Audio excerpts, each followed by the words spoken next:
There we go. Great. Well, welcome everyone. Today is the class related to module 4. Yes, I always get confused because it's week 5, but module 4. It's our 5th meeting, but we'll be talking about module 4 in the classroom. And there's one more module and one more week of live classes to go after this. For those who might be watching back, I've got Poppy and Alana here live, and Martine I guess had some shots or vaccines yesterday and is feeling pretty puny today. But I did want to share, I don't think she'll mind if I share something she said in her message to me, which I think probably pretty well encapsulates probably how everybody's feeling a little bit right now. She said that this has definitely been a worthwhile program for me. It's exposed so many holes in what I thought were places I was doing okay, let alone the stuff that I knew I had to work on. So that can be, that's a lot, right? We come in thinking, I know I have a few things I want to work on, and then we get into it and we're like, oh my gosh, like this opens up a bunch of stuff I wasn't even on my radar, right? Coming into the class. So about this time we get into, week 5, module 4. There's a couple ways you're probably feeling. One is probably just like a little bit mind blown, right, about some of the stuff. And the other way is it can be pretty overwhelming, right? To be taking it all in and figure out like, what do I do with all this? So let's just take a couple deep breaths and put your feet on the floor. Get grounded. It's all okay. Mm, yeah. Take a couple. Another deep breath. And just settle into being here today. We'll focus on what the content was today. We'll probably backtrack a little bit to some of the things that we've already talked about. And then as always, I'm going to end with a little preview about what comes in the last week, which is really going to bring everything together for you in a beautiful way. And I want to reiterate something I said at the beginning, which is that this course is designed largely to give you the tools and knowledge you need, right, to have a really comprehensive understanding of boundaries, which most people don't have. Even if they think they know what boundaries are, most people really haven't ever taken a deep dive into what all goes into having effective boundaries. So you will have that now, and you will have had a little bit of practice implementing it, right, in your life, in little ways. And you've had a lot of, you've heard other people's stories. You've heard each other talk about how we're implementing this. So the point wasn't to be done with 6 weeks and be like, I'm a master at boundaries. That's a long game, but you are head and shoulders and light years, as I said you would be, ahead of other people who haven't done this work. And there really isn't, I don't know how you find out a lot of this stuff without really a concerted effort to either take a program or do a lot of research on your own, which I ended up doing a lot of, as well as taking some classes on boundaries myself. I'm not really sure how else you get this level of foundation to work from going forward. But the other thing you're going to have, and we'll talk a lot more about this next week, you'll continue to have the private Facebook group where there are other people who've been through this program, right? And so after this one, I'm not teaching another one until at least at least the new year. So I'm going to try to focus a little more in that Facebook group on getting a little more engagement going, just kind of like, how are we doing? How are we practicing? What's happening? I know everybody's out there trying to put things into practice, but we're not getting a whole lot of discussion about it in the group. But that is a resource, and I think it's really important to continue talking with other people who are speaking the same language that we are and understand the basics, because it's really easy to get confused with people who don't have this knowledge and try to like convince us that what we've learned isn't really correct, right, or doesn't really make sense. It's easy when we're new to this to kind of get sidetracked with that. So anyway, that's just kind of the introduction. And let's jump into vulnerability. So as always, I'm going to talk about 2 primary takeaways that I think are really important on actually both of the videos in this module that were about containment boundaries and vulnerability. So to reiterate a little bit, containment boundaries help us keep what is vulnerable in us safe, right? And we get to choose how vulnerable or not we want to be with any given person in any given situation. So that's not to say there's never situations in life where we're forced into being vulnerable against our will. That can happen, but honestly, it doesn't have to happen very much. And I think a lot of times we don't realize how much power we have to be more proactive in those dynamics. And then this goes, the second video especially talked about, kind of the things that happen in our childhood that can develop these patterns in our lives. So if we were disempowered as children, then we can tend to lose our sense of self, especially around others who are strong.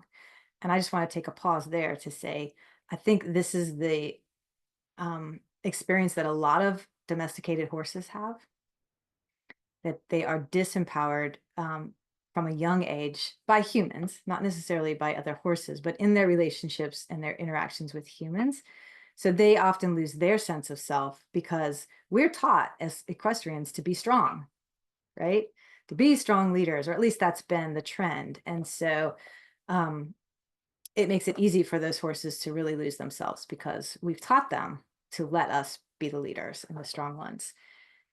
Then if we were falsely empowered as children, we can tend to dismiss others and come across as aggressive, right? And you might have seen comments in the last class. I can't remember who it was, honestly, which student, but someone said, I think I was both as a child. I think in some situations I was disempowered, and in other situations I was falsely empowered. So it's possible to have had both.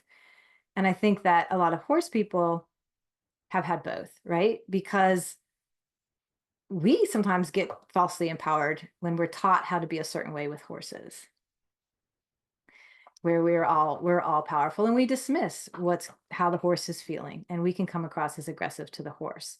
So even if we're someone who is disempowered more in our human life, we're sometimes a lot of times we're drawn to that more honestly aggressive type of horsemanship because we finally feel like we have a little bit of control in our lives. And that can feel really good when a horse just, nicely does what we want and we feel really good without really looking at what the deeper dynamics are. Okay. Anything that either of you want to say about either of those videos or about these ideas just generally? Open the floor a little bit. So, with the empowered video, I felt like I was also both. My parents as a kid weren't necessarily saying I can't do it because I'm not good at it. They would be more skeptical, like you're not allowed to because I'm scared of this. It was very controlling. I mean, like with the horses thing, everything has its risk, you know. So that to me is where it sort of comes down to. I almost felt like I wasn't like capable of being around them because I saw other people and I was like, well, why do their parents let them? Do you know what I mean? Sort of that Mhm. aspect of that.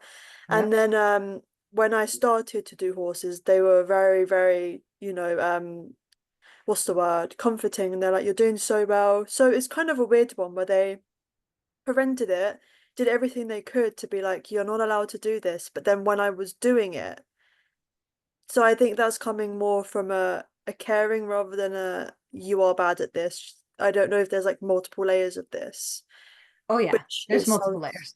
yeah. So that's like sort of where that was coming from. Um, and yeah, that video resonated because I see a lot of people that do have parents that are like, you're amazing at this, but then you see how they actually do it, and I'm just like, who said that you're good at this? Like, especially with singers on shows, I'm like, who said that? Anyways, yeah, but I also see that with horse people. I'm like, when I see them hitting, I definitely see a lot of people go, you're doing so good when you know, hit them because they think that the horse is now controlled.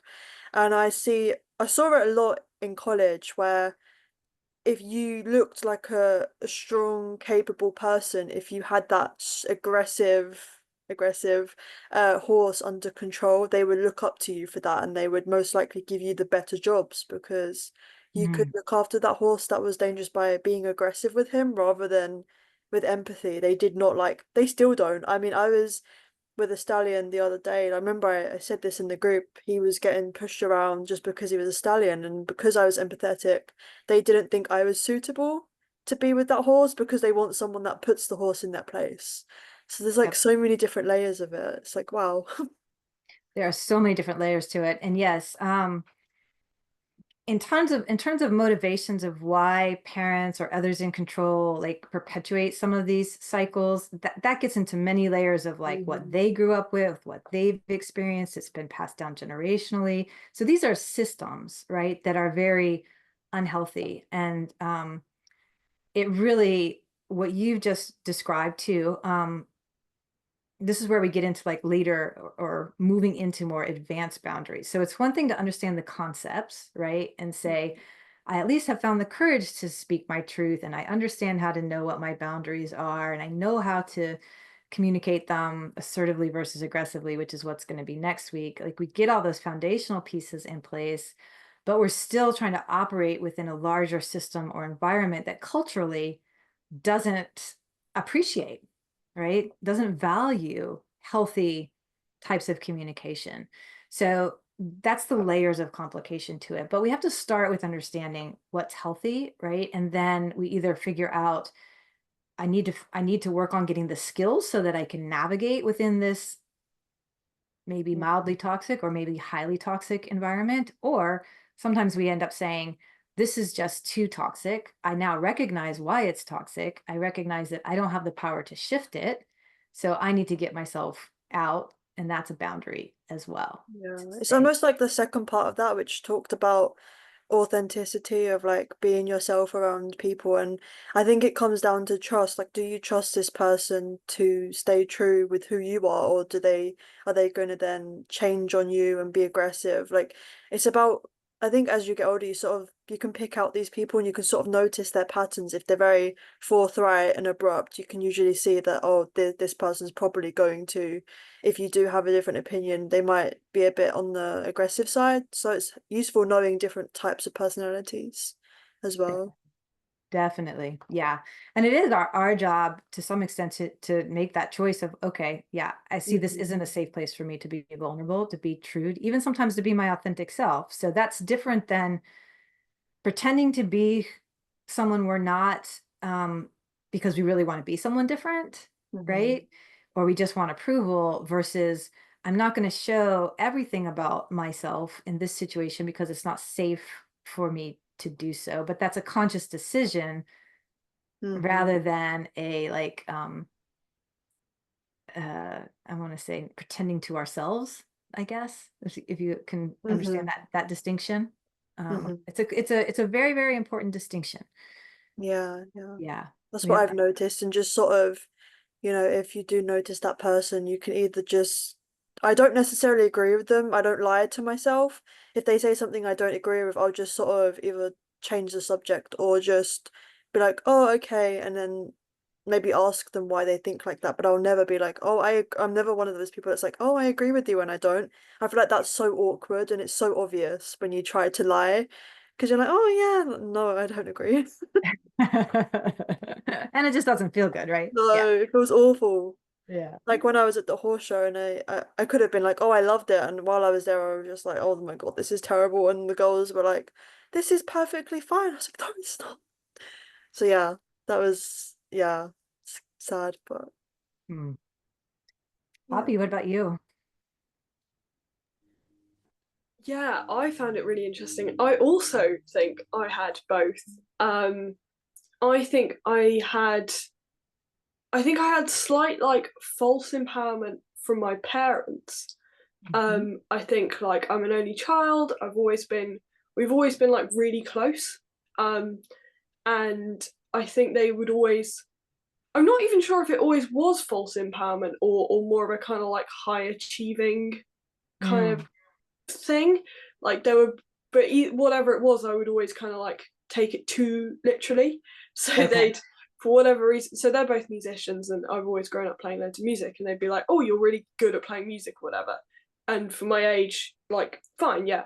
But then I'd sort of go into school, and I'd be like, "I'm really good at playing music," and people would be like, "Okay, who asked?" Um, And I feel like I then would start to get this like disempowerment from my peers kind of thing. And I definitely became one of those people where it's like, just your opinion, whatever people's opinions are, I'll just have that. Like especially in primary school, all of those things, I would just go along with whatever it was, even if I had no idea what it even was. It must have been glaringly obvious, right? Like just nodding along to something that you have absolutely no idea. But yeah, I think I like that's really something that that was a really weird like thing to balance, because I had one lot saying, you know, what is going on, you're weird, your opinions are weird, whatever it is. And then you've got parents going, no, you're great. And so Yeah, that, and it's hard, instead of our young minds, instead of saying, oh, the truth is somewhere in the middle and there's a balance here, it feels like we don't know how to like make those two pieces come together, right? And so we then often like turn it on ourselves that there must be something wrong with me, right? Because these two experiences just don't balance out, don't make sense together for me in my lived experience. Yeah. Yeah. yeah, So those are great things to continue to think about, and reflect on, and also to notice in situations, is someone falsely empowering me?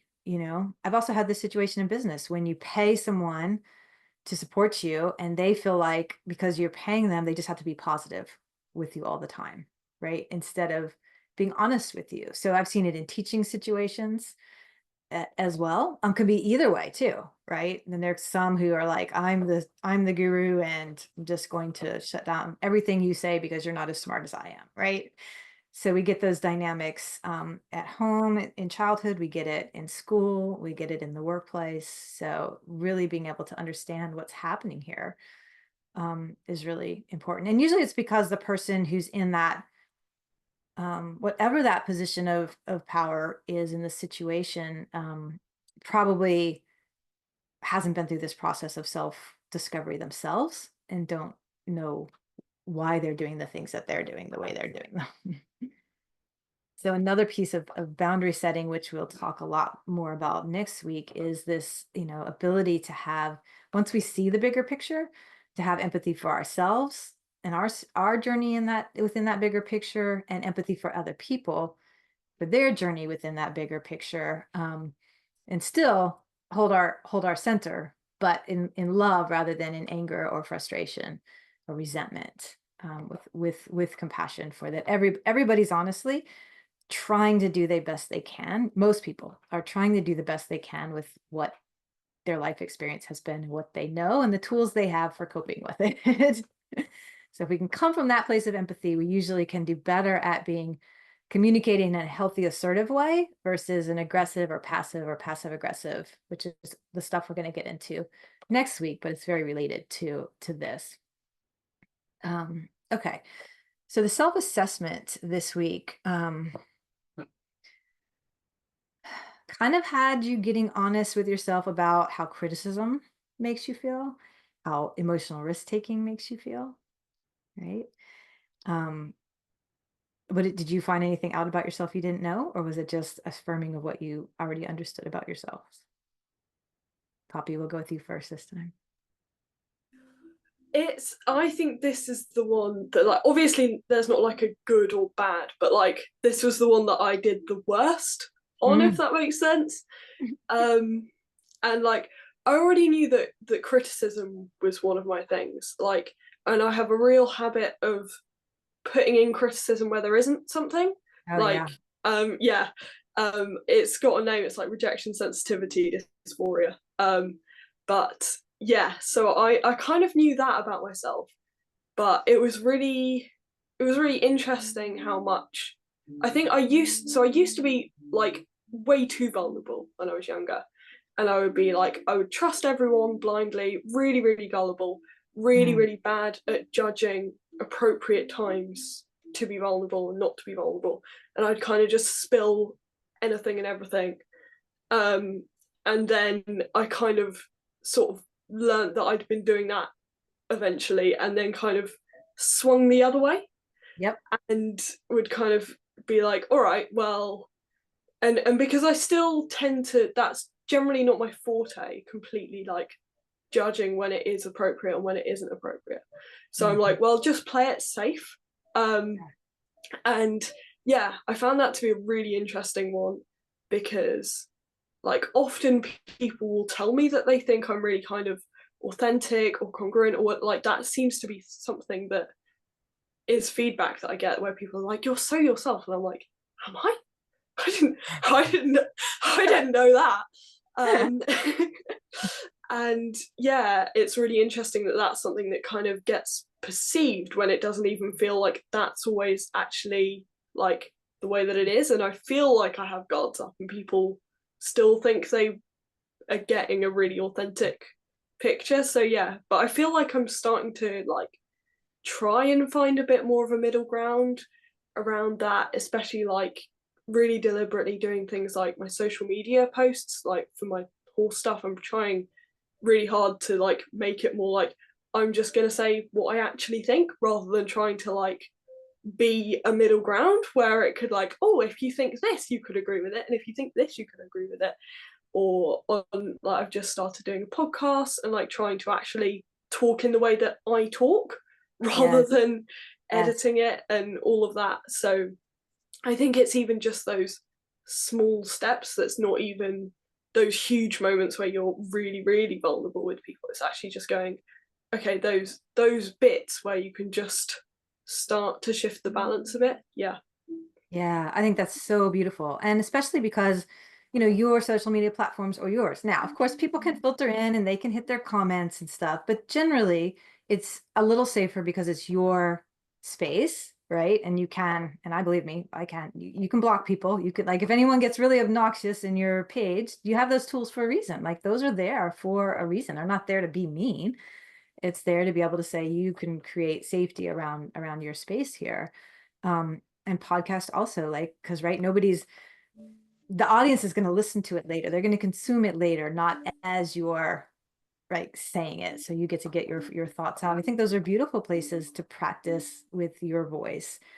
And I think what you said is really interesting, because I've had that experience too, especially before I got more vocal with my own opinions, where people would say, oh, you're just so your authentic self, you're so self-confident, you're so assured in yourself. Half the time I wasn't speaking my real mind, right? I was just being quiet and right, not getting triggered by what other people were saying. So I had done the part of like, you're allowed to have your opinion, and I'm going to let you have your opinion, and I'm not going to try to convince you to have a different opinion. I'm just going to sit here quietly. And I think they could sense that part of it, but often also they don't really ever asking me deeper questions about myself, because most people, it's again that sort of like, it's easier to be with you if I don't have to find your rough edges, the places where we don't disagree. So that feels really good to others, and you will get complimented for that a lot of times. But I love that you've noticed it may not be the full picture, and the way they're articulating something isn't exactly how it feels to you. So there's a discrepancy there. Yeah, it's beautiful.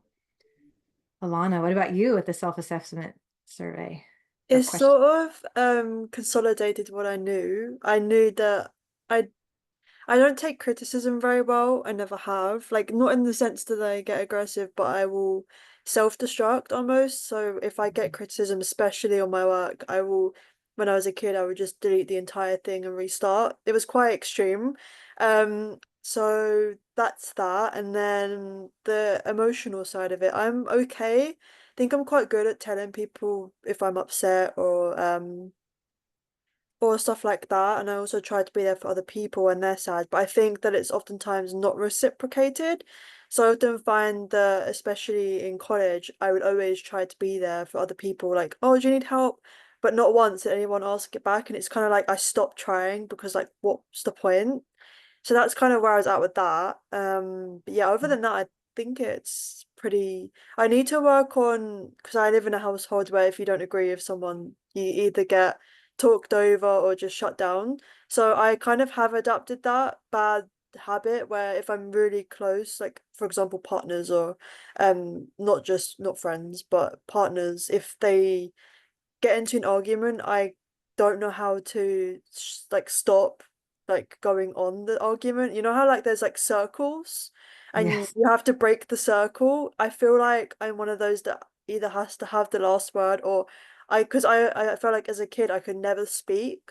So I guess that's like the now I have to speak. I don't know if that makes sense, but It does make sense. And there's also an aspect of it though of it is important to be able to speak and say your part, but it's also important to realize I don't have to convince someone else that it's true. I just have to yeah. represent myself, right? And so a lot of times if the other person isn't buying what we say or disagrees with it, then we have this need to like keep trying to, say it or prove it or get the last word instead of just being like, okay, I've stated my truth and I don't need to say anymore, right? So that will come with a little bit more of just like self-confidence and not wanting to um waste your precious energy Mm-hmm. on trying to convince someone else of something that you have no power over whether they believe it or they want to stop the argument and then Yeah. we can walk away from the argument. We be like, I've stated what is true for me and I'm gonna exit now until we can move on That's a from good this part of the idea. conversation, right? Because Yeah. it is a circle, and to be able to have the maturity to be the one that says, I'm gonna stop the cycle. Mm-hmm. This isn't getting us anywhere. So yeah. I don't understand the last word thing. Like, it's such a strange thing. Like, I don't know what causes that. Like, I don't gain anything out of being the last person to go yes or no. Like, it makes zero sense to me why I do that. Like, I don't know. But I'm It, like, it it could be, I mean, it could partly be a trauma response from feeling like you didn't have a voice at mm, some point in your life. So give yourself empathy for that. I mean, I think for a lot of people it can be that. It can also be this kind of competitive thing we're taught in this culture of like there's always a winner and a loser. I don't know that that's what it is for you, but there is that dynamic in this world a lot. And to mhm. realize that winning and losing isn't really what it's about. Let's understand each other, and that's the goal. Yeah, he's very dominance theory based. Like he's that era where even kids should be he basically lived under kids should be seen and not heard. That's what he lived under. So Yeah. that was kind of like a typical you shouldn't have any opinions, only the parents should, which is really, really toxic. Like but I don't blame him, like he grew up with that. But Yeah. it's just like generational impacts. It's not a Yep. very good one. But you're absolutely right. And to acknowledge that that was the childhood you grew up in, and that when someone gives an energy that feels like that to you, it's very likely to trigger that need in you to kind of continue to be heard. So just even starting to recognize those patterns, even when you're in it, and be like, oh my God, I'm in it again. Can I exit? Can I take a pause somehow and break this cycle? But be forgiving to yourself. If you grew up in that environment, it's very likely that those kind of dynamics will continue to be triggering for you. Mm-hmm. That's just very Yeah. hard to change those early life Mhm. experience patterns. So being in relationship with it and realizing that getting sucked into it isn't healthy for you, Mhm. and isn't going to be productive. Yeah. Um, I'm going to talk a little bit more about why criticism makes so many of us feel unsafe. Um, because the truth is, it's not the criticism itself that terrifies us. It can't hurt us, right? It's not aggression itself, it's criticism. What probably terrifies us or scares us or infuriates us, whatever it does to us, makes us just feel really uncomfortable and agitated, is because it triggers our own limiting beliefs about ourselves at some level. So that's what the criticism, when it triggers us, that's what it's triggering. That somewhere deep in us, at our core, from our childhood experiences, we believe that that criticism is or might be true, right? Because if some part of us didn't believe that, it wouldn't bother us. It would just roll off of us as a false projection or misunderstanding. So I want you to think about, can you think of anyone in your life or any instance where someone has criticized you and it didn't bother you? right? If someone just said something that you're like, no, that's not me, right? Or no, I don't believe that, or no, your opinion doesn't matter to me, right? And I don't agree. You don't know me, right? You don't know me. How can you have an opinion about criticizing me? So there are usually some situations where, I mean, even if it's like a child who you feel doesn't know anything, who calls you a dummy, right? You're not going to believe that from a 3-year-old, right? So we can all probably think of some kind of situation where somebody criticized us and we didn't buy into it. We just let it roll off, or we easily said, no, that's not true, and moved on with our lives. So criticism itself isn't what is dangerous or scary to us. It's what it can trigger in us. And let's see.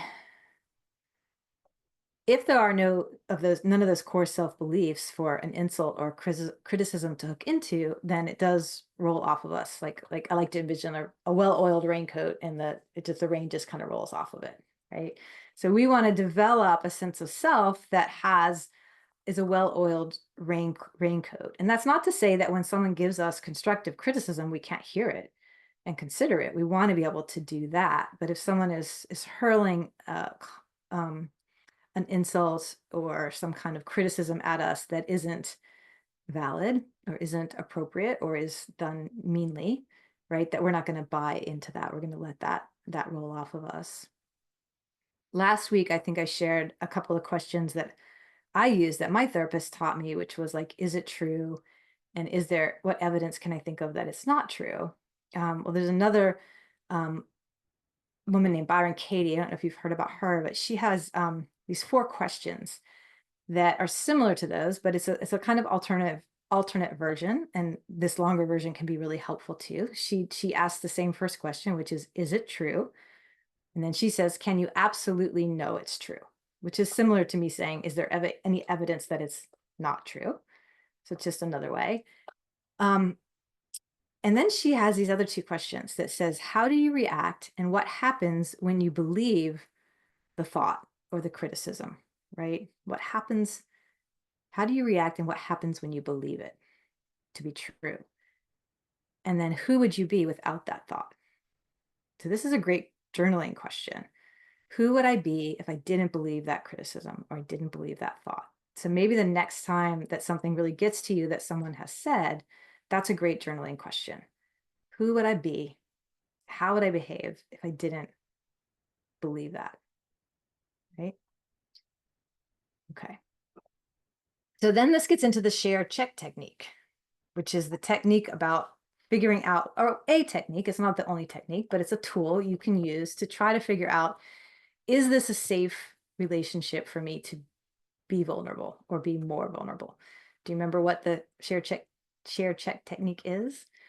Where in a relationship, you decide, I'm going to just share a little bit of my vulnerable self or my authentic self or my true self or my honest opinion with this person. And I'm going to see how that's received. How do they handle that authentic piece of me? How do they respond to it? And then based on that, then we decide, do we want to share a little bit more, right? Or do we say, yeah, I think I'm good. I think I'm good in this relationship. Did you get a chance to either try that this week, or do you have an example of some time when you either shared a little and you got a clear signal that it wasn't safe, but maybe you either recognized it or you didn't? Maybe I should have in hindsight, or anything related to this kind of this process. Any stories or experiences you want to share? Poppy? Yeah, I found this really interesting because what kind of sprung to mind at first was I was like, oh, I kind of do this, but I don't do it in the way that the exercise was intended, I think. Because what I tend to do is after most, well, no, I'm a lot better than I used to be, but what I used to do was after pretty much any actual conversation, I would then kind of analyze it afterwards to try and work out what was going on, how it went, all of those sorts of things. Mm-hmm. But again, in that very like that critical, like kind of thing. Very much more focusing on what I might have done or said like wrong, if that makes sense. Yeah. And very much less so on the other person, unless it was a bad reaction kind of thing. Okay. Yeah. And so that was really interesting for me to kind of go, oh, hang on, what, like, it wasn't actually the kind of checking in with really how it landed in. It was very rarely in the moment. And that's something that it's like, and I generally am not the best at always getting those cues, and I've like part of that I've kind of made peace of, like that's, I don't know if I've mentioned that I'm autistic in here or not, but Oh, that's, okay. yeah, and that's part of it, you know. Yeah. And I'm okay with sometimes not getting the cues in the same way, and like there are just sometimes things where I'm just like that's not gonna happen, and Mm. that's why, like, so my wonderful friend, she's also neurodivergent, that works really well. So we speak on the same wavelength. Yes. Or but Yes. there's other stuff that's like sometimes I'll be talking to my dad and he'll be like, have you picked up that I'm completely bored with what I'm saying? I'm like, no, not at all. Uh, and it's great now because he just tells me when he's bored when I'm talking about horses too much rather than having to guess. Yes. Um, Yes. so yeah, but it's like I really like the thing about going, okay, is someone then vulnerable in response? Because that's really easy to get. And it's really yeah, it's a really, really nice way of doing it. Mm. And it really reflects with the horses as well. So I've recently been learning animal communication stuff from I don't know if you know Shaylee. Yes. Yeah, and Beautiful. so I took her class when was it, July or something. Anyway, so I've actually ended up doing quite a lot through some other groups that I'm in, and everyone's wanted me to chat to their horse. And I was like, it's been brilliant. And she, when you introduce yourself, like you have to be vulnerable with the horses, and you have to, and that's how they can be vulnerable in response. And Yes. actually there's a couple of horses that I did early on in my practice, and they were like, you've got to introduce yourself more than that before we talk to you. I love it. Namely, my horse Willow is queen of doing that, and I'll always like think I've done it because you have to do it at the start of every session. Yes. And I'm like, but you know me, and she's like, yeah. So that's like, I really love how that's like, you know, your whole way of teaching is using the horses as a way to teach this stuff. And I feel like that's such a good like parallel to use as well. So yeah, Yeah. so I really love that thing about the getting the vulnerability back. Yeah. Definitely, right? Yeah. If it's all you sharing and the other doesn't at all, right? That's either that it's not safe to share, or that, like you said, you can even ask our questions. Have I, done something that doesn't make them feel like they are okay and safe to be vulnerable? But we do want to know, if we have that exchange of vulnerable and vulnerable, right? Then we can be like, okay, this is showing me that it's a safe environment for both, that we both feel safe, and it's kind of being reciprocated. So if you can know to even just look for that or feel for that, and there's definitely always the, like, you can debrief about things later, not catching things in the moment. And also I think this, like, strategy that you and your dad have for when you get into other intimate relationships is to just explain, right? Say to people, you have my permission to tell me when you get bored, because I don't pick up on those signals always, right?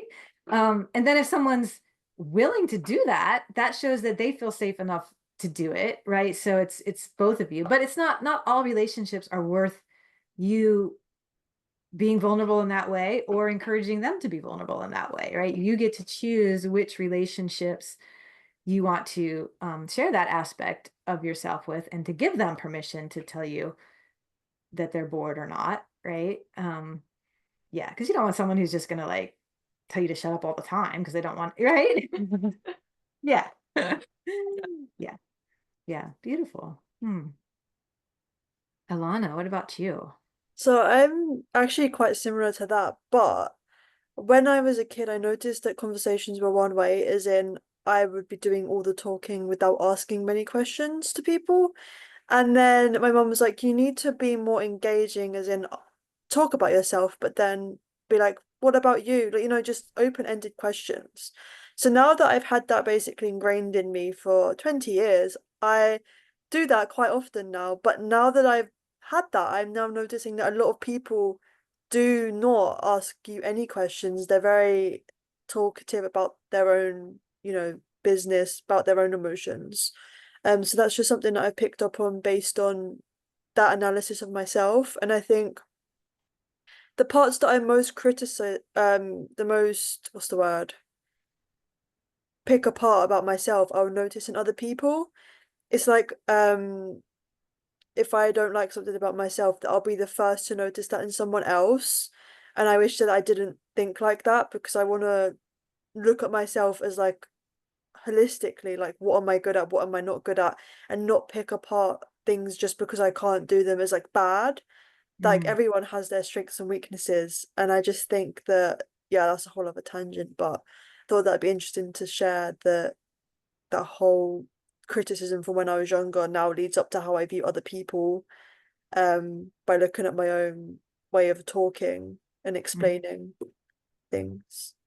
Yeah, yeah. And I really like what you said. I mean, it is important that it is a big warning trigger for me always if I'm Mm-hmm. in relationship for a while, you know, with someone and they're not asking me questions about myself, or even sometimes in the first meeting, right? Mm-hmm. Um, I find there are a lot of people who just like to talk about themselves, especially if you're a good listener, right? Or Mm-hmm. willing to be a listener. A lot of people just have a lot of stuff they want to get out, right?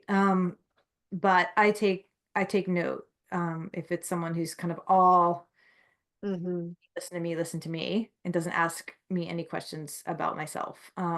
That will let me know right away that they just may not be in a place that's gonna they're capable of having an emotionally vulnerable, you know, two-way relationship. It's not a judgment or anything. I just take it as information. Mm-hmm. Whereas I used to get very hurt that people didn't ask about me, right? But I also wasn't always stepping into my responsibility to say who I was in those relationships either. I don't always have to be asked before I can express my own opinion or how I feel, right? Yeah, So yeah. there was a balance to it. I did have to step more into being myself. And sometimes you can just say one thing about yourself and that'll shut down the whole conversation. And you go, oh, okay, that's why you weren't asking. You really didn't want to know how I Yeah, feel yeah, about that. You just wanted me to agree with you. Um, sure. yeah, so it's just kind of become something interesting to play with, and to definitely be a little more conscious about, that it's our responsibility and our decision to decide how vulnerable we want to be with someone, and who we want to be vulnerable with. And that's not just this thing that happens to us, or we're lucky or we're unlucky if we find the right people. Mm-hmm. There's some responsibility on our part to do that and to help create a safe environment. Um, Yeah, yeah. that's true. And definitely if you share something vulnerable with someone, I mean, it's different if it's a therapy situation or even a coaching situation, maybe where you're paying someone to listen to what you're saying. Although I still in coaching try to make it two-way, right? Like I don't want it to be you just spill your guts and I don't share anything about myself, because I think that's a power dynamic that can be really uncomfortable. It was very uncomfortable for me in therapy, right? Where it's like, you know everything about me and I don't know a thing about you. Yeah, and it's like a massive learning opportunity when you get to hear other people, what they've been up to. Like even as simple as, I'm doing this, what are you up to? And then they say something you never heard of, and then that opens a whole other door of, you know, maybe you want to do that sport. And if they had never mentioned that, then you wouldn't have known. So it's like there's so many things that having a two-way conversation can tell you. Yes. I Yes. mean, if they don't respond off, that's also an answer. But yeah, you know what I mean. I know what you mean. Yeah. Yeah. Yeah. Yep. Okay. So let's move on a little bit to the horse behavior videos from this week. And there were the two. So let's start with the first one, which was Puck and Tempo doing their, here in America, we call it mutual grooming, but I think you call it allo grooming is another word for it, right? Is that same thing? I think. Um, so first of all, how did it feel in your body to watch it? What was just your like feeling when you watched that video? Either of you. The first one was the grooming one, wasn't it? Yeah. That one I really liked. I felt like they were both into it, obviously. They were both sort of grooming, and then I can't remember which one it was, that stopped grooming and then they both resumed again and they would choose different areas to groom. I thought that was just so cute, and it was like the engagement of each other's bodies and like spatial awareness of where they were going, and they both sort of stayed in proximity to each other while that was happening, so that sort of indicated to me that they were comfortable with, the space in which that was happening. And I wonder what caused that. So do you have like the before the video happened? So were they sort of eating, or what were they doing before that? Mm. Just standing? So that particular video was taken, it had been a really rainy, I don't know if it was like 12 hours, it had been a long rainy period. And that was when I came out. I don't think it was feeding time, but the sun had finally come back out, right? And it was better. I think they were just both had like a lot of just pent up sort of stuff, and they're mother-daughter, so they are very comfortable in each other's space anyway. But I love that it was, at least from my perspective, very much a two-way conversation, right? So there was a lot of trust and vulnerability already established in their relationship. This wasn't a dynamic of like, we're figuring out if we can trust each other. That was already there in that one. And it was more just like this micro conversation about, how do I feel about exactly what you're doing right now? How do I feel like what you're doing now? Can I put a suggestion in here? How do you respond to my suggestion? Right? It was kind of like this whole dialogue going on between them. Well, let me ask Poppy real quick. Is that how did you feel watching it? Because this is, everybody has their own interpretation. Yeah, no, I really found it the same. I really enjoy that that whole thing of just like the genuine give and take, because I think often sometimes when horses are grooming, like it's something that I really noticed with Willow at our old yard in her old herd, was she was always kind of in charge. Like she would groom the other horse back, but she was always the one who got dibs on where the scratching was. Yep. And it's completely changed now with where we are now and her friend Annie, and they're like much more mutual. They've got a much more healthy, like equal relationship. But yeah, it's just like it's so nice when they're just like, you notice those little moments where they're checking in and they're actually really present, and they're not doing it as a kind of like a stress response or anything like that. They're just doing it as a genuine, yeah, no, it's really lovely. Yeah, I love what you said about that. And there's been a lot of conversation I've seen on Facebook recently about whether allo grooming is a sign of affection or is it a stress release response. And I think that the answer is like, yes, all of these things. And even in that one, I do think it was honestly like Alana asking the context of it. I do think it was the fact that it was stressful for them to have this 24 hours of rain, and they were kind of under the shelter, or I mean, they don't mind rain, but when it's an extended rain, you're just ready for it to be over, right? So I think there was this bit of like, how that was kind of stressful. Let's relax and recenter and kind of get ourselves going. So I can't say that there was no amount of like stress reduction motivating that, or stress relief motivating it, but it definitely turned into more of something I think they were both really enjoying, especially when it goes on for a long time. And I have some other videos. Those two can mutual groom for a really long time sometimes. They'll do this side and then they'll go around and do this side with each other. And then if I'm grooming them, we'll all three be grooming together, which is really quite beautiful. Yeah. And so what Poppy, what you described, where one is kind of controlling it, is a lot of times when there isn't yet a good balance of trust and vulnerability in the relationship, but they want there to be. So the other horse is saying, okay, you can be in control. But a lot of times, if eventually it doesn't start to evolve where it's more two-way, then the other horse might eventually say, no, I don't want to do that with you. You're too bossy about it, right? So I think there's a process of them trying to get to a place, wanting to get to a place where it's more mutual, because it's a pretty intimate thing, right? To have another horse's teeth on your body.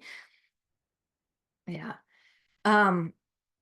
You guys already kind of mentioned this, but like, I was curious, did you notice, was there any criticism one to the other in that video? Where one said, don't do it like that, or what are you doing? I think I would have to rewatch to look at the intricacies again, just because I don't want to give a false perception. I when I watched it back, I think I remember thinking there's at least one in Okay, there. I will go rewatch after this and I'll write in the comments. And like, what was the signal that the one horse gave that it was like, I don't like that, right? Kind of. The only thing that oh, sorry, go on. There's also kind of a difference between like, are you being critical or am I just saying I don't like that, right? I noticed one lifted their leg up and sort of, looked towards a particular area. I don't know if I'm making that up, but I recall something like that happening. I think so. I think I remember a particular tail swish. Okay, yeah, that might have been the same. Yeah, Yeah. maybe I remember. And that kind of, like I said, brings up it's a very fine line between saying, is something criticism or is that person just saying, I don't like that, right? It's not saying you're wrong. It's just saying, I don't like that. I don't like the way that you did that, or I don't like how that feels. And again, this goes back to like, how are we receiving it? Can we take it as information and let it roll off? Or are we taking it in and saying, oh, you're saying I'm bad, right? If you go back and you see that moment, it was Tempo, if I remember correctly, who said kind of either, don't like that, or don't, not quite like that, try something different. And then Puck just went on and tried something different, right? Or adjusted. It wasn't, she didn't take it on to say, oh, Tempo thinks I'm not good at this, right? So there's that two-way. But even within very trusting, vulnerable relationships, there still has to be space for us to say yes or no, right? And without it feeling like criticism. I don't think that there was any meanness in that video. And I didn't feel like either one of them were especially insecure. I felt like they both felt pretty secure in that conversation. So there were maybe some micro no's. What did you take as yeses when either of them were saying yes? How did they show that? I think for me, it was there was no hesitancy when they sort of put teeth on. That was like an immediate just cut go on then. And then I think another one was just the demeanor of both of them engaging. I think that was quite nice that one wasn't sort of standing there of like a increased head position. They were both sort of doing it together. It felt very like much a together activity, Mm-hmm. in my opinion. Mm-hmm. Poppy, what about you? Anything that you felt like was yeses? I guess the continuation in and of itself is kind of a yes, like especially because we did see when they were like, oh, like the fact, so they do have the capacity to kind of say no. Yep. So actually them just choosing to keep participating and stay in it, that in itself is a yes. Yes. Great observation. The other thing that I'd say, having watched it a couple times, is I would notice sometimes one might um, either initiate or shift in a certain area. And if the other one like reciprocated on the other body in the same spot, it was almost like saying, oh, yes, we're both on the same page with this. This feels really good. And then one would say, how about down here a little bit? And almost like saying, move here, move, suggesting, right? So in a way, those are kind of yeses when they are like both like, yep, okay, this spot, we both get that feels really good. Does that feel good to you? Yeah, that feels good to me. Kind of thing. So anyway, I can watch that silly little video like a gazillion times because I just think that the little micro communications within it are so beautiful. So yeah, great video for like a lot of trust and vulnerability and good communication within that. So then I'm curious about when you watched this second video, which was also the second video about a stick game between Shiloh and Rayleigh, although this video was actually filmed before the other one was in time wise, a different day. But how did you feel watching that one generally? You know how obsessed I am with the pair of them. They're just the most adorable horses I've ever seen.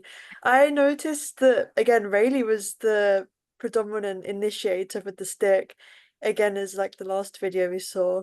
And Shiloh looked to be a lot more comfortable. I mean, he actually latched onto the stick at one point, and Rayleigh did some little movements whenever it looked like Shiloh got the game wrong or didn't act how Rayleigh wanted.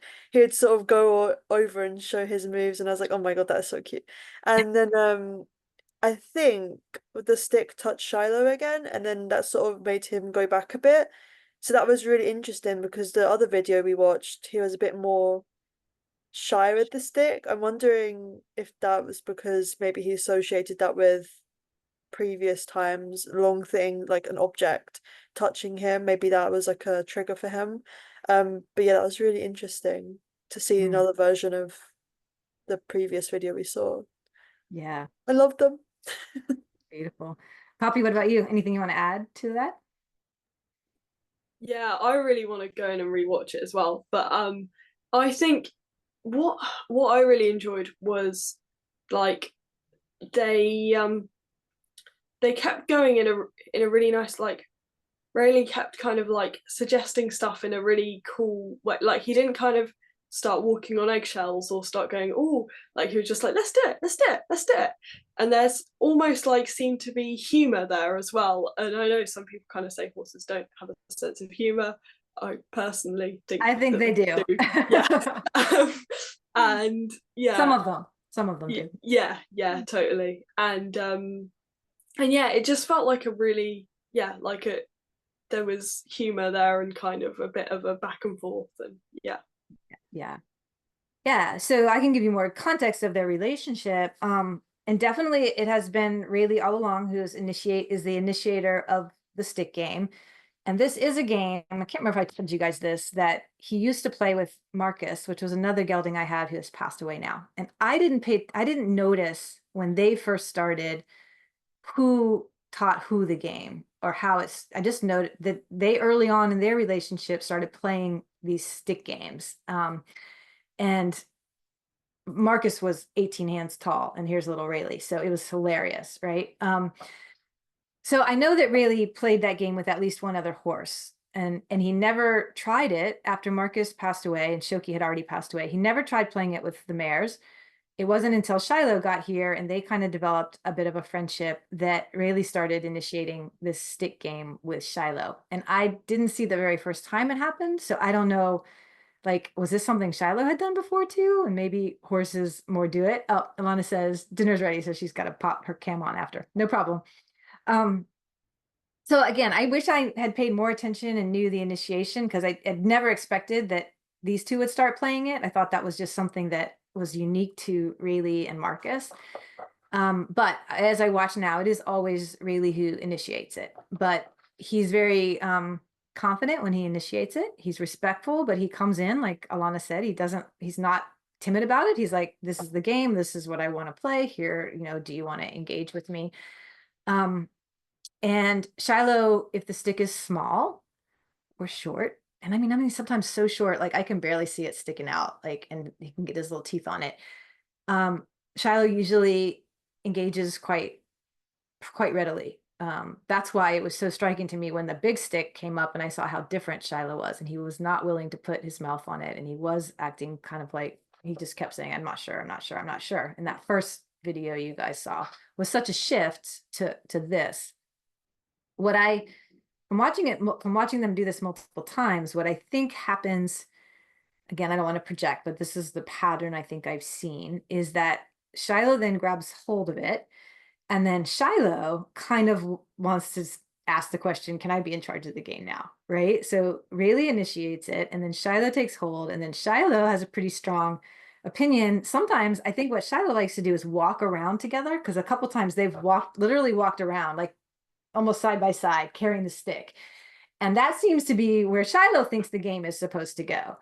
But if he gets a little bit too like fully at it, then Rayleigh will disengage and say, I don't like how that feels. And he almost gets it almost seems like he's a little afraid. I don't think he's really afraid, but you saw him do that kind of like fancy jump startle thing. He almost like startles a little bit, and he'll let go of the stick, and then Shiloh has it, and then Shiloh usually puts it down, and then Rayleigh has to go find another stick or pick up that same stick, and they start again. So there's some kind of negotiation, and I don't want to say disagreement, but difference of opinion about what should happen once they both have their mouths on the stick. And I feel like they're still trying to negotiate what feels good to both of them once that happens. And they either will or they won't, or it'll always just be this game that starts out, and then when they hit that point where it doesn't feel good to both of them, they disengage or restart. But what I love the most is that I don't feel like either of them loses themselves in it. They're both still allowed to have their opinions about it. And again, I don't know that it feels like criticism to them. I don't think they take it that way, because neither of them seems dejected at the end of it, or like, I'm not good enough. So there's this difference between, again, criticism is like, a lot of it is in how we receive feedback, right? Of whether we take it as criticism or we take it as just information about the other person. So part of it is how we receive it. And then this leads right into next week. Part of it is how we deliver it. How do we deliver the information that we don't like or don't agree with what's happening? And that's where we're going to get into healthy, assertive communication versus what's either aggressive, or passive communication, all of which are not very healthy and have a much higher chance of being received in a way that doesn't feel good to the other person. Right? So that's what we're going into next time. I'm going to give you a little bit, I'm just going to talk through this a little bit. Alana says she's so excited for next week. Let me see what the rest of this says. I think this one will resonate the most. Yes, absolutely. And it will consolidate everything because it's the missing piece, right? It's the missing piece that really helped me understand how I could have more control over all of these dynamics simply by shifting myself into healthy, assertive communication. Because I had always tended on the passive side. And I often felt like other people's more healthy, assertive communication felt aggressive to me, felt like criticism to me, right? Even if that wasn't how they intended it. So it's partly, you do have to be careful how you say it, but it's also how do you receive it? So this is key, just understanding this and being able to not only shift how you communicate, but also being able to hear other people's communication for what it is versus, just how it feels. So aggressive communication, well, no, let me start with first healthy assertive communication, because that's the goal, right? So healthy assertive communication is clear, it's direct, it's constructive, and it's mutually respectful, right? It's a mature conversation where both individuals are expressing themselves honestly and listening respectfully, all the while holding care for the relationship itself. So again, when you watch the vulnerable video of Puck and Tempo, there was a lot of care for the relationship itself within the little micro conversations that were happening. And I think that was also true with Rayleigh and Shiloh. There's less history, less trust, right? They're still figuring out their relationship. There's a lot of trust, but they're still not as trusting as Puck and Tempo, who've been, together for now 17 years, right? And Puck carried Tempo in her stomach, right? So it's like there's a lot of familiarity there. And so Shiloh and Rayleigh are still developing some of that, but they still hold a lot of care for the relationship itself within their interactions. Okay, assertive communication, this is important to know. Assertive communication can be animated. It can even be loud. It can also be subtle or quiet. So the how loud the voice is or how animated the conversation is doesn't say whether it's assertive or non-assertive or passive or aggressive. That's not the key. But what assertive communication never is outright mean, manipulative, deceptive, or unfair, right? Assertive communication, I'm going to repeat those. It's not mean, it's not manipulative, it's not deceptive, and it's not unfair. So aggressive communication is when one person tries to dominate the other usually using threats, attacks, being dismissive or condescending, or outright ignoring the other. All of those things are actually aggressive.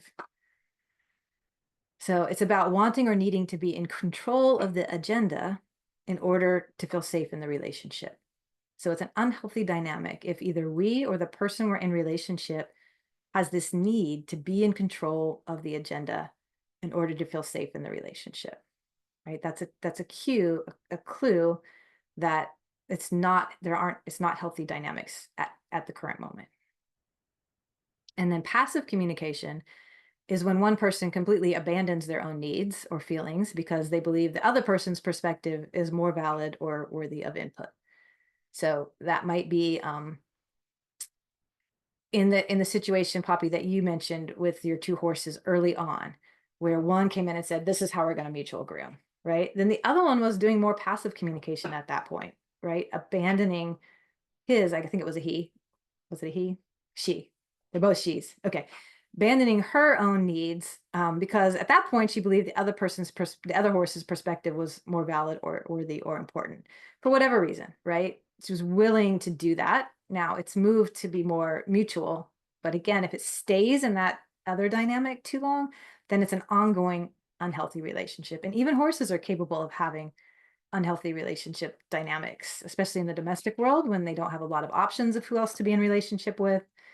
And there's a lot of patterns, but we can notice passive communication.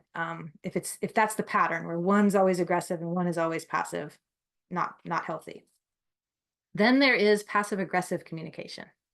We're going to dive into all this. You got it in the content in the module, but so this one's a little more complicated, but it's typically when one person wants or expects the other to become a mind reader and then feels resentful toward the other person because they aren't a mind reader, or behaves in a manipulative way in order to get their way without being honest and direct.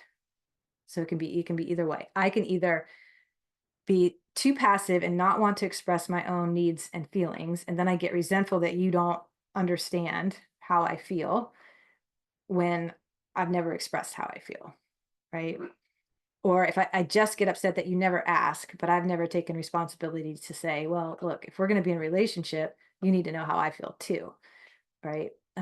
So that's the passive part when we don't represent ourselves effectively. Or the other is if you behave in a manipulative way in order to get your way without being honest and direct to the other person. So I think there was actually a situation, Alana, earlier when you were going to maybe lie about why you couldn't do something in order to, right? So in a way, that's a bit of a manipulative way to behave because you want to kind of get your way without having to be totally honest about what you're sharing. Again, we've all done all of these. There's no judgment on it. It's just recognizing that that's not the healthiest way. And if you remember how much better you felt when you realized I could be truthful, I could find a way to say what I needed and not lie, not be manipulative about it. That always feels a lot better. So in the early stages of boundary setting, especially if we're coming off being more people-pleasing, more on the passive side, we can fall into the trap of becoming aggressive or passive-aggressive when attempting to set boundaries because we've got that discomfort of putting ourselves and our honest feelings out there. So it's just important to recognize that these patterns when they happen, because those communication styles are typically not going to result in the most ideal relationship outcome. So it's not that they're wrong or bad, it's just realizing that it's not the most effective and we can do better. And when the relationship doesn't go the way we want, if we're still using those unhealthy communication patterns, then we're partly responsible for the fact that it's not going well. So the goal in healthy boundary setting is that we learn how to communicate about our needs and desires and limits in a confident, unapologetic, and loving way. So that's the key. And that loving way, that's where a lot of people have trouble. We don't set those boundaries until we're already resentful, angry, hurt, and it's very hard to come across in a loving way at that point because we're just like at our max. It's like survival level boundaries instead of knowing that the goal is to have like the little boundaries that Puck and Tempo have together, right? In a relationship, ideally we can do that. And the loving way often in the beginning and in relationships where the dynamics are, oh, sorry, my phone is ringing. in relationships where the dynamic is already unhealthy, is having empathy for the other person as well as ourselves, and to realize that they are doing the best they can with the skills and knowledge they have, just like we are. So that way, sometimes that can move us away from anger and frustration and into a more loving way to communicate our boundaries. Because our goal is not to make the other person feel like they're being rejected outright, or they're the enemy, right? That shouldn't be our goal if the relationship matters to us. If the relationship doesn't matter to you, set boundaries however you need to. And it doesn't, because you're not, the relationship isn't one that you value. This is assuming that we're in relationships that we value. Those are the ones we're going to spend time on and be very conscious about how we're communicating. So the healthy boundary dance involves getting to know one another, learning to be respectful of one another, so the relationship can thrive over the long term. It doesn't have to, and honestly shouldn't, feel like a me versus them battle of wills, or a determination of who has more power in the relationship. Anytime you find yourself in those kind of dynamics, it's time to step back and say, okay, what's unhealthy here? What am I doing in the relationship to perpetuate this pattern? What is the other person doing? And what might I shift that could help shift everything? So the horse behavior video for the final module is, I think, my favorite from the whole class. It's very different. It's a much more active one. It's a really dynamic interaction between Tempo and Shiloh that is, in my opinion, a really, really beautiful example of healthy, assertive communication between two horses who care about each other and the relationship. Even though it was early on in their relationship, this was within like the first week or two that they had met and were interacting with each other. And there was a lot of fireworks when they first started. I say there were fireworks, but I have the whole herd integration on video, and there was not one time where a hoof or tooth landed on anyone else. There was a lot that, when you didn't slow down the video and look at it closely, you would have sworn there was, but they didn't actually. So there was no true aggression, outright aggression or meanness in it. They all cared about the relationship. They were just very, I love this about horses. They were like, if we're going to live together, we got to know where each other stands, and we're all going to just be honest and authentic about it. So it was really beautiful to watch. But this particular interaction is really fun. Because they both have strong feelings about their boundaries in that moment. So you'll see how do you have a loud but healthy and assertive conversation in body language with no words. It's quite beautiful. Okay. So we have about 15 minutes left if you guys want to. It has anything I said. Alana says self-reflection is going to be prime here. Yeah, it will be. Any thoughts about any of that have bubbled up while I was talking about it? I think the more this course goes on, the more mind blown I am at just how much I don't know about myself. And I think that is such a big thing to learn. And a lot of people don't really sit within their thoughts because they're so active and they come home from work, they go to sleep. There's not really that time to, delve into their own brain. And I think that's so, so helpful to have the course to do that. So it's a really, really good course. Thank you for doing it. You are so welcome. And you're absolutely right about that. This is one of the challenges in the human world, I think. We have so many responsibilities. You think about horses and really any animals in the natural world, mainly what they have is their relationships with each other and their relationships with obviously the planet and food and the survival level things, but they don't have a job they're getting paid to go do. They don't have formal school that they have to go to. They don't have church and religion and politics and news, and like they just don't have all the things that we are trying to balance. So we really should have a lot of empathy for ourselves. But it is sad to me that this stuff honestly should be the things we're learning in school and at home, right? That this is the basis of everything. It's going to help us navigate all the other situations that we come into in our lives, which is part of why I love that Papa, you and Alana are doing this class young and early in your lives. And hopefully these are things that you'll continue to explore as you get older. I didn't start exploring this stuff until I had a marriage that was falling apart and a career I was really unhappy in, and I didn't understand why, right? So, yes, it's deep stuff and it's big stuff, Alana, but kudos to you for tackling it now and getting curious about it and having fun with it. All right, ladies. Poppy, do you have anything else you wanted to say? I don't want to cut you off. Okay, awesome. Well, we'll go ahead. We were a little bit short this week. Well, not short. I always give us at least an hour and a half, but we don't have to take the whole time. So I look forward to you jumping into this week's, the content this week is powerful.